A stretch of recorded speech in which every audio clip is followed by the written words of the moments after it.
It's okay? All right, sige. The Honorable former colleague, Congresswoman Secretary Sharon Garin is recognized. Please. Mr. Chair, thank you for this opportunity. Mr. Chair, currently we have, because of the Iran US issue and then the closure of Strait of Hormuz, then it affects our country in two ways. No? There's the supply side and the price point.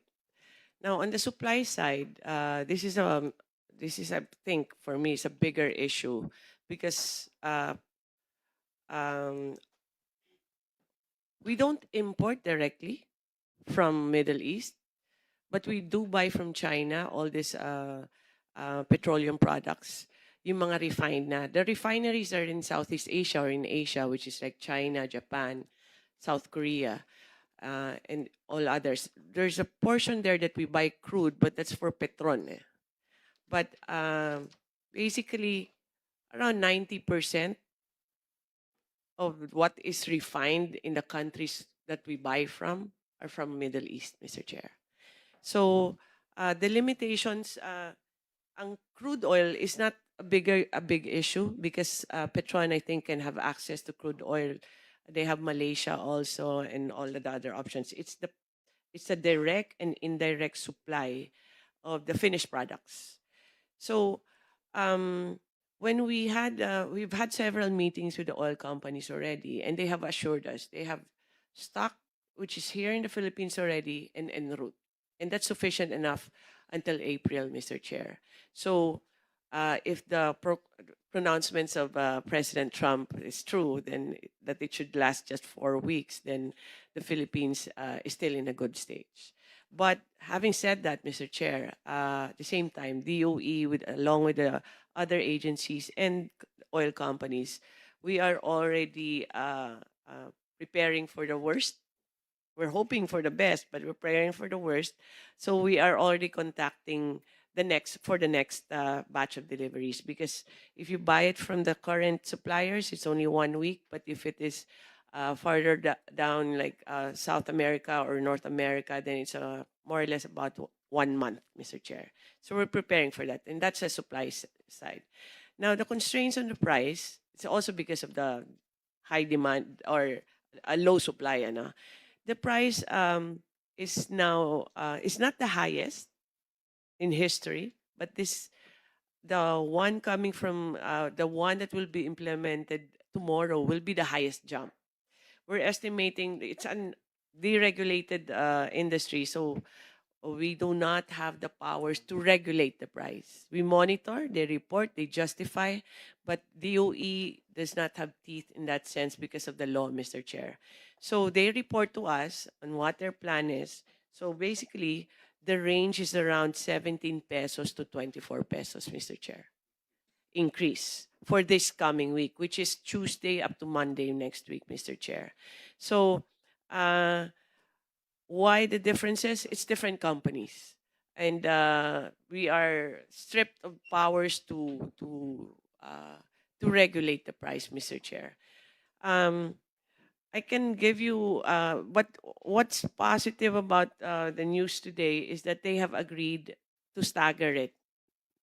Stagger in the sense that in the whole week, hindi isang bagsakan na 20 pesos kaagad tomorrow. Some companies have agreed na 250 to 50 lang. Some companies have agreed 10 pesos for tomorrow. So it's all different. That's why it's hard to monitor, but it's all different. We'll publish the rates, Mr. Chair. So the price, we are pegged on the Dubai crude oil, Mr. Chair, and the international market. So I have been asked several times, what are we looking at? Do we expect? We honestly, Mr. Chair, I don't think anybody can predict. No, we are hoping it's just one more week, but a price change of 2 weeks will have a longer effect in our economy, Mr. Chair, because the prices will readjust, fares will go up, and the structure will change. We might have to change suppliers also, Mr. Chair. So what is the government doing now? First of all, the interventions, and that's what the OTR is waiting for, the 80 dollars per barrel. Right now, on average, I think we are around 75, considering it's a 1 month averaging. If that's triggered, then there's the ayuda for the drivers, the farmers, and fisher folks. And that's we trigger it, and then the OTR is the one determining the list. Second is we are hoping, as mentioned by the president, the authorizing the president to suspend excise tax, Mr. Chair. Because for diesel, which is the most sensitive to all of us, especially to the riding public, ano, yung diesel talaga is about 65% public utility and consumption. So that's 6 pesos, Mr. Chair, per liter ang excise niya. This is not an outright suspension. This is just an authority so that the economic managers can assess also the impact. On aggregate, excise tax is about 170 billion, if I'm not mistaken. I think DOF would know better on this, Mr. Chair. But it can be suspended 1 month, 2 months, 6 months, depends on the wisdom of the committee. But it could be a limited authority on the president, Mr. Chair. This could help. 6 pesos is a substantial to decrease. And then other than that, we're coping with the violations of the gas stations, Mr. Chair. We have now solicited the assistance of the PNP, DILG, even DICT for EGOV. You can file your complaints there, not on my messenger, but we are trying to police this. It's the problem is we have 14,000 gas stations. Half of that are independent.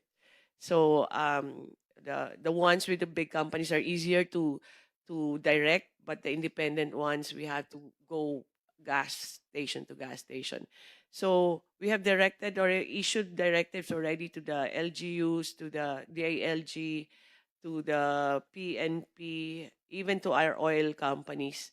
So for relevance of the committee, Mr. Chair, right now almost 20 pesos increase is really a staggering amount. You know, it will affect so many industries, especially transportation. In fact, there are some that are already charging more, despite wala pang increase, Mr. Chair. So this measure is one measure that was mentioned by the president that that's hence we are here pursuing that it could be a measure that we could finish, hopefully, Mr. Chair, before the session, before Congress goes on recess, Mr. Chair. Thank you very much. Before let's ask the other agencies to just to make a